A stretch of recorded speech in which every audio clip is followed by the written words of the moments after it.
If you're someone that's been late diagnosed with ADHD, there's a few labels that you've probably found have become attached to you, and most of them probably come from you yourself. The chances are you probably have called yourself a lazy bastard, or other people have, about 7 million times. People have probably told you before that you're too much, or that you go over the top sometimes, or that they wish that you just had an off switch. And the reason I can speak about all of these things with quite confidence is because as an ADHD person myself, these are all things that I've done. All labels that I've put on myself and things that I have been embarrassed about or shamed about. The simple fact is that these are not excuse. You can't use an ADHD or use your ADHD as an excuse for going right over a line or embarrassing someone or getting too pissed. We need to learn how to work with our ADHD, how to get round these challenges. But the problem is that for many people who are ADHD, the challenges have built up to such a level, like they're so big because of our ADHD, we can feel entirely overwhelmed by just the thought of having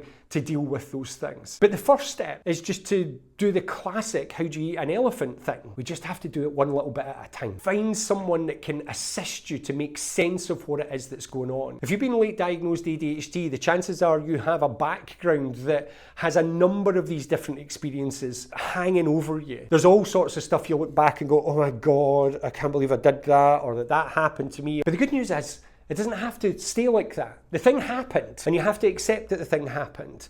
And again, ADHD is not an excuse, but it is possible to get help to be able to leave those things behind, draw a line in the sand, start understanding yourself better, and make yourself better from here and right off into the future. And if you want help with that, drop me a DM if you're somebody that actually thinks, do you know what, I'd like to speak to someone one-to-one and actually get some therapy on all the stuff that's happened. We can't make it go away, but we can definitely make it feel better and start something new. And I can also massively recommend the book called And Now It All Makes Sense by Alex, the guy off the ADHD Chatter podcast. If you just search it on Amazon, I'll link it somewhere on here. It is a fantastic book that when I first listened to it as an audiobook, made me cry on more than one occasion as I went, oh my God, this man's speaking about me. To learn how your ADHD works, and then to let go of the stuff that we wish never happened, but unfortunately did.